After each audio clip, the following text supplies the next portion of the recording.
wrong place. Hi. I think. Hello world. I updated the.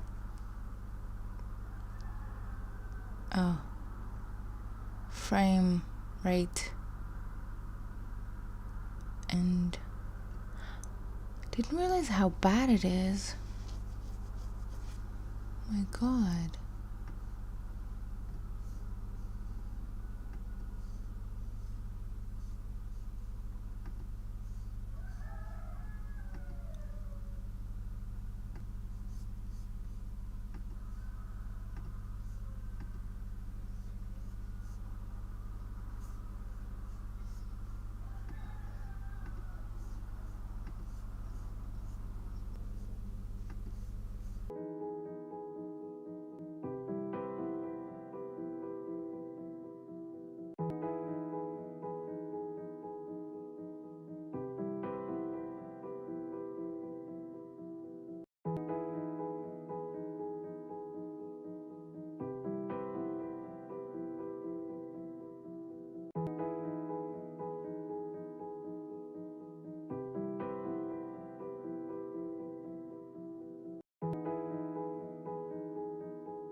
Hi.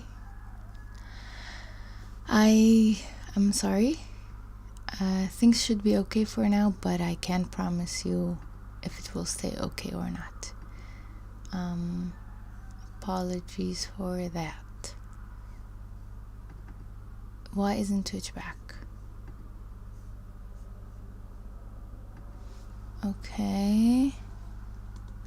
Oh, shoot. Twitch isn't back? Or live but unstable? Normal. It's like describing. Okay. Sure, why not? Let's blame Mr. Bezos for everything. That is an issue. This is live, right? Yes, we're live in our lives. Okay, what was it that I needed to double check? I think I'm good for now. Twitch updated, YouTube is here. Okay. And there's a motorcycle passing by. Everything is good. Okay. Oh yeah, by the way, I as you can see, I updated my profile picture so that you can tell when I am live. Okay. Very interesting. Now, why are we stuck again?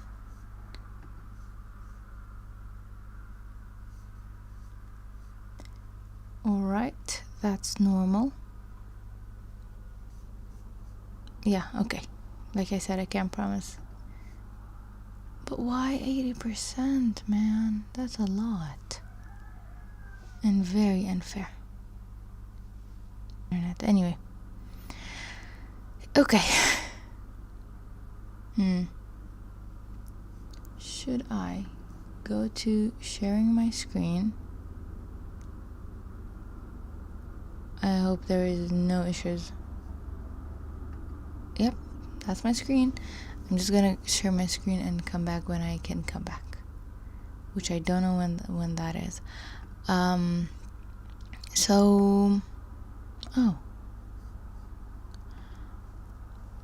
Hello.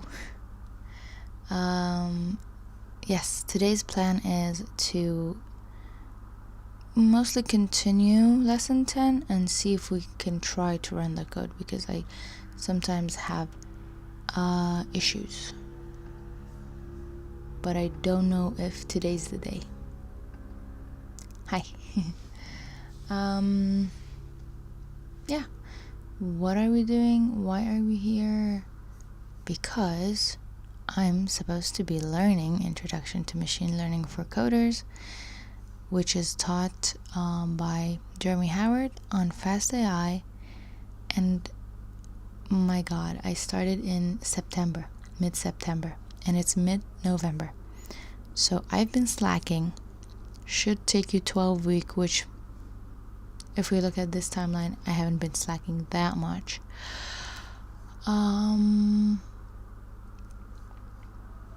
Okay. Yes, we are in lesson 10. Okay. Oh, why isn't my chat updating? That's not cool of you. Anyway, there's a chat on Twitch, but I can't see it. Not nice. Lesson 10 is, where is it? Oh, it's right here. It's supposed to be NLP, but is it? I don't remember. God, I remember nothing. We'll further develop our NLP model by combining the strengths of naive Bayes and logistic regression together, creating the hybrid NBSVM model, which is a very strong baseline for text classification. I guess we're doing text classification. Chat. Why am I seeing this for the first time? Yeah.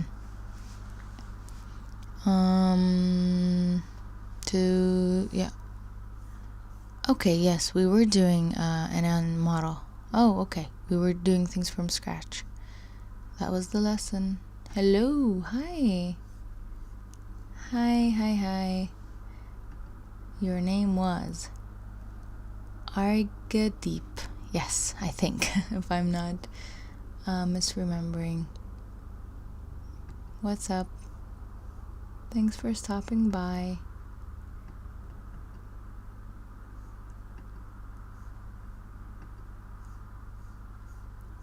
Hello.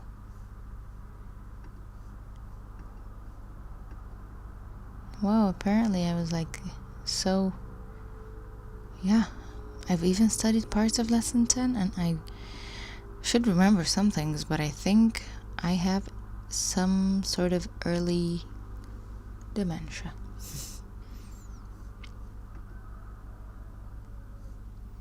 It's like a feature they've been A/B testing for a few months, comes and goes. Very cool though. I think it's very cool. Okay.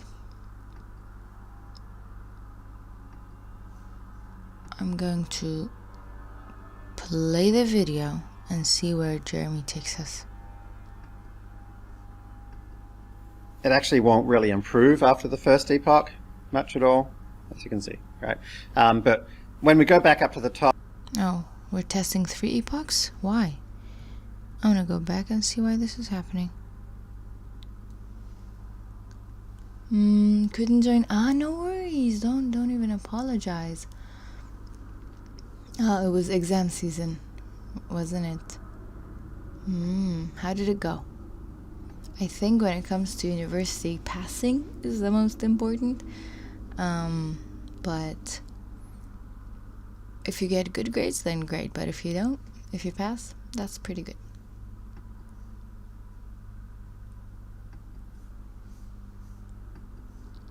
Yes. Why have you wrapped this in a 4 epoch in range 1? I do remember this question. He said we can change it later. So like in this case, because it's a linear model, it actually basically trains to as good as it's going to get in 1 epoch. So if I type 3 here, it actually won't really improve after the first epoch much at all, as you can see, right? But when we go back up to the top, we're going to look at some slightly deeper and more interesting versions, which will take more epochs. So that is really funny. That is extremely funny. Yes, it does look like a bubble, speech bubble. What is he thinking? I mean, we know what he's saying, but what is he thinking? That we don't know. You know, if I was turning this into a function, you know, I'd be going like, you know, def train model, and one of the things you would pass in is like number of epochs, kind of a thing. Okay, great. Okay. Oh, but we're not. Because it's not inside a function and we're not testing epochs. So one thing to remember is that when you're, you know, creating these neural network layers, and remember, like, this is just, as far as PyTorch is concerned, this is just it's an nn.module. It could be we could be using it as a layer, we could be using it as a function, we could be using it as a neural net. PyTorch doesn't think of those as different things, right? Mm-hmm. So this could be a layer inside some other network, right? So how do gradients work? So if you've got a layer, which remember is just a bunch of, we can think of it basically as its activations, right? Or some activations that get computed through some either nonlinear activation function or through some linear function. And from that layer, it's very likely that we're then, like, let's say, putting it through a matrix product, right, to create some new layer. And so each one of these, so if we were to grab like one of these activations, mm-hmm. right, is actually going to be used to calculate every one of these outputs. Okay. Right? And so if you want to calculate the derivative, you have to know how this weight matrix impacts that output and that output and that output and that output, right? And then you have to add all of those together to find like the total impact of this, you know, across all of its outputs. And so that's why in PyTorch, mm-hmm. you have to tell it when to set the gradients to 0, right? Because the idea is that, you know, you could be like having lots of different loss functions or lots of different outputs in your next set of activations or whatever, all adding up, increasing or decreasing your gradients, right? So you basically have to say, okay, this is a new calculation, reset, okay? So here is where we do that, right? So before we do L.backward, we say reset, okay? So let's take our weights. Let's take the gradients. Let's take the tensor that they point to. Okay. And then 0 underscore. Does anybody remember from last week what underscore does as a suffix in PyTorch? I remember it as a prefix. It was something that was temporary. I forgot the language, but basically it changes it within the place right there. The language is in place. Oh. Yeah, exactly. So it sounds like a minor technicality, but it's super useful to remember. Every function pretty much has an underscore version suffix, which does it in place. Yeah, so normally 0... In place?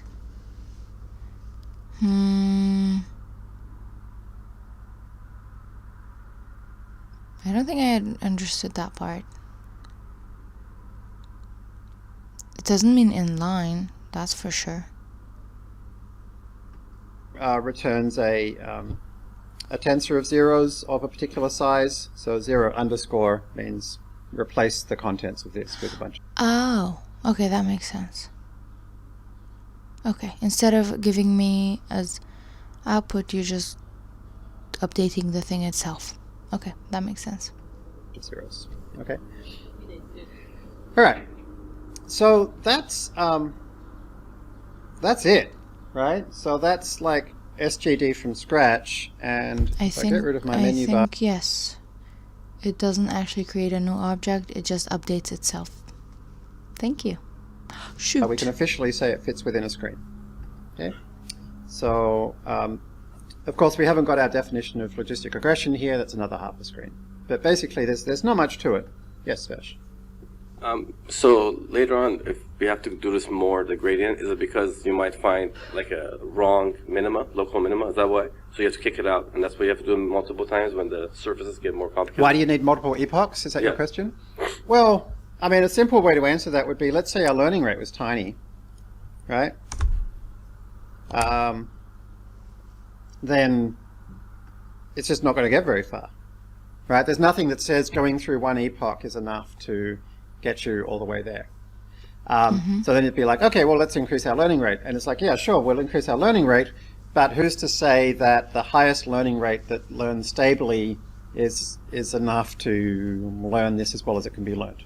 And Okay. for most data sets, for most architectures, one epoch is very rarely enough to get you to the best Okay. We will never know if it's good enough. Like real life. result you can get to.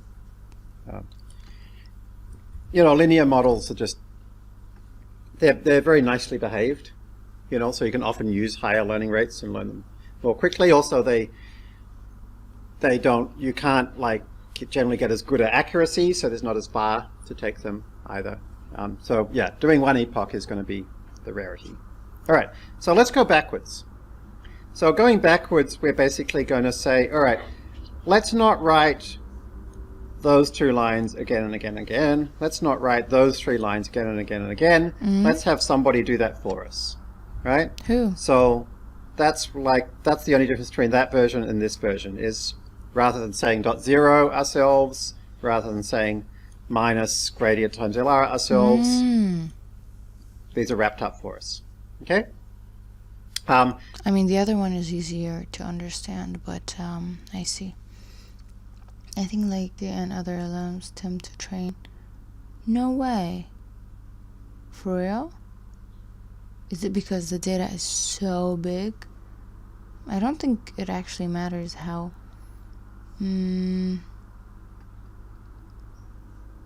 Like,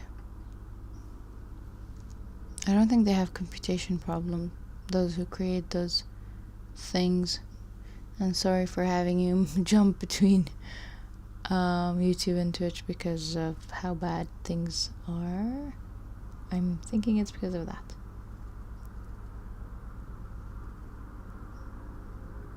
Sorry.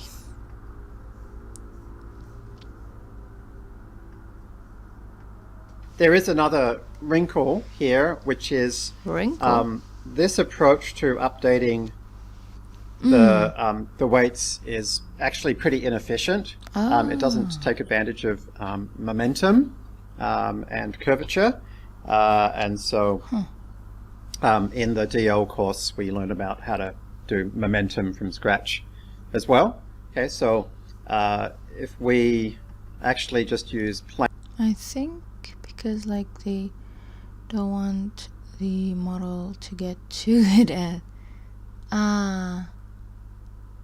okay, not get overfitted. I see. Next word, prediction. Yeah, plain old SGD. that's odd. I like saying I don't want my model to get too good. I mean, you don't want your model to repeat the training, everything from the training.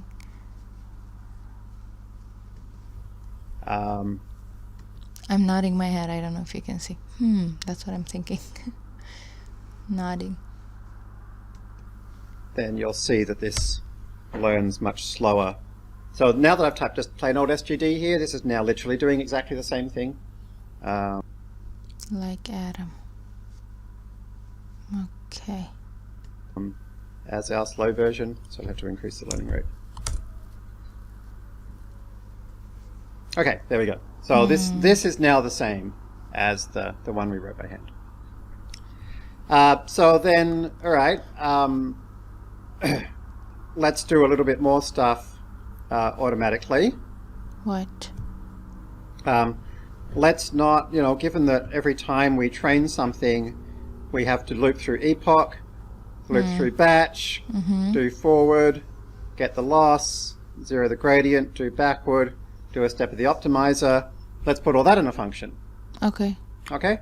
And that function is called fit. It's like, what is it called? the Emperor's New Groove. Put that in a box and put that box in a box. All right, there it is. Okay, so let's take a look at fit.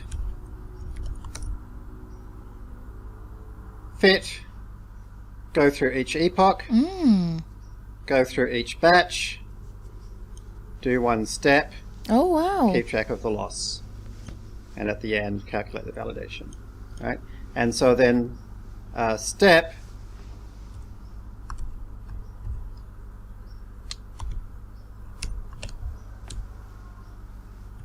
Whoa, that was from Jeremy. So if you're interested in looking at this stuff's all inside fast.ai.model. The Atom reference was with regards to SGD being implemented versus Atom. Statistics. The thing. Okay. Last week, yeah. Last week discussion. Atom has momentum, but yeah. I do remember talking about Atom, but I didn't understand why you were referring to it, and you're talking about momentum. Got it. I mean, was it last week? I guess. And so here is step, right? Zero the gradients, calculate the loss. Remember, PyTorch tends to call it criterion rather than loss, right? Do backward. And then there's something else we haven't learned here, but we do learn in the deep learning course, which is gradient clipping. So you can ignore that. Right? So you can see now, like, all the stuff that we've learnt when you look inside the actual frameworks. That's the code you see.